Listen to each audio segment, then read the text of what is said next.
Il y a bien longtemps en Eregion, vivaient des elfes, les meilleurs orfèvres de la Terre du Milieu. Aujourd'hui, nous allons parler du plus habile d'entre eux, Celebrimbor. Celebrimbor était le fils de Curufin, qui était lui-même le cinquième fils de Fëanor. Hormis son grand-père, Celebrimbor était le plus grand et le plus habile artisan de l'histoire des Terres du Milieu, et son travail de forge des anneaux de pouvoir a conduit à la domination et à la chute de Sauron lors de la guerre de l'anneau. Les jeunes années de Celebrimbor ne sont pas connues, mais il est né à Valinor et a suivi son père et grand-père dans l'exil des Noldor en Terre du Milieu. Sa mère est restée sur les anciennes terres des Noldor à Valinor. Il s'est vraisemblablement réfugié à Nargothrond après Dagor Bragolach. Cependant, il n'a pas pris part aux actes de Curufin et de Celegorm concernant Lúthien, Beren et Finrod. Il a même répudié les actes de son père et ne l'a pas suivi lorsque les deux frères ont été chassés de Nargothrond par Orodreth, ce qui tendrait à prouver une sagesse et un désir de paix en lui, ce que n'avait pas son père et les frères de son père. Après la chute de Nargothrond, Celebrimbor a vécu un certain temps à Gondolin, où il était un grand orfèvre pour le roi Turgon. Il a peut-être créé l'Elessar d'Eärendil, bien que d'autres récits désignent Enerdil comme le maître joaillier et créateur de la pierre elfique, qui a peut-être enseigné à Cétar à Celebrimbor, qui sait. Il a survécu, nul ne sait de quelle façon, à la chute de Gondolin. Une légende ancienne, mais tenace, dit que pendant le deuxième âge, Celebrimbor était amoureux de Galadriel, qui était peinée par l'état de la Terre du Milieu. Celebrimbor a refait une autre version de l'Elessar à sa demande, avec moins de puissance que l'original. L'Elessar, traduit pierre elfique en langue commune, également connue sous le nom de pierre d'Eärendil, était une, voire deux fabuleuses pierres précieuses vertes, dont les légendes de création sont contradictoires et complexes. L'Elessar était verte comme les feuilles, mais avait la lumière du soleil emprisonnée en elle.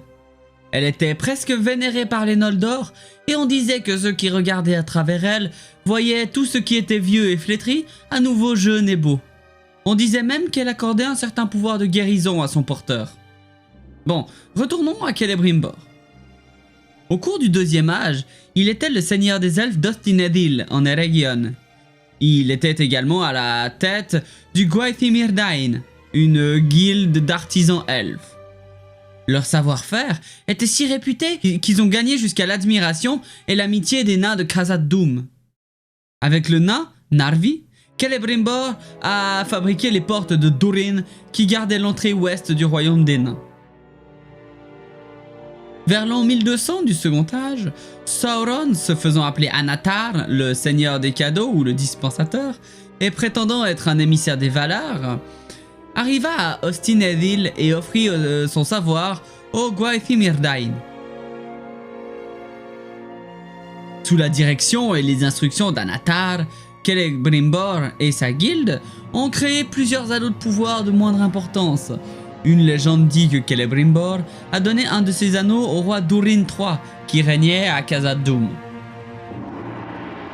En utilisant les connaissances acquises grâce à Anatar, Celebrimbor a également créé 3 anneaux par lui-même, les plus grands et les plus justes des anneaux de pouvoir.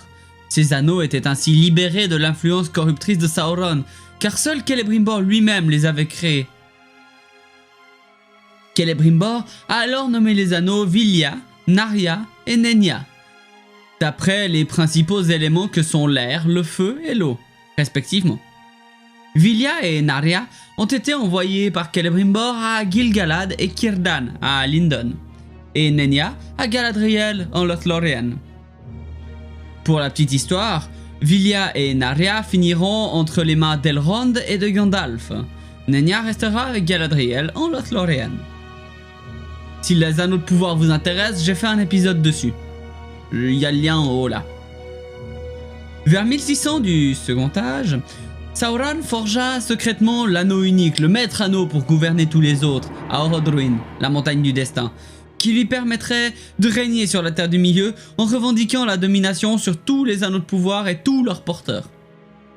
Cependant, lorsque Sauron a mis l'anneau unique dans l'intention de dominer les volontés de ceux qui portaient les anneaux inférieurs, les elfes qui portaient les trois ont immédiatement pris conscience de la supercherie de Sauron et de son plan. Il se prépara alors la guerre. Sauron a riposté en attaquant les Régions en 1695, toujours du deuxième âge, semant la pagaille dans le royaume et le détruisant. Celebrimbor a été capturé et a été forcé sous la torture de révéler où les anneaux étaient détenus. Mais il n'a pas voulu ni n'a pu révéler où se trouvaient les trois derniers. Sauron a capturé les autres anneaux et les a utilisés comme instruments du mal dans les années suivantes, en particulier contre les hommes, les 9 étant devenus les Nazgûl, dont on a déjà parlé aussi d'ailleurs. Celebrimbor est mort de ses tourments en 1697, le dernier descendant direct de la lignée de Fëanor, à l'exception peut-être de Maglor dont nous ne savons pas grand-chose comme vous le savez déjà. Son corps, criblé de flèches, fut accroché à un poteau et porté par les forces de Sauron comme bannière lors de leur assaut contre les elfes, telle la bannière des Bolton dans le nord, pour ceux qui auraient la référence. Comme chaque semaine, je vais clore cet épisode avec le programme Twitch de la semaine, le meilleur endroit si vous voulez me soutenir en direct et échanger avec moi. Mardi, nous attaquerons la semaine avec du Trackmania, afin de m'entraîner un peu pour participer à la ZRT Trackmania Cup de ce printemps.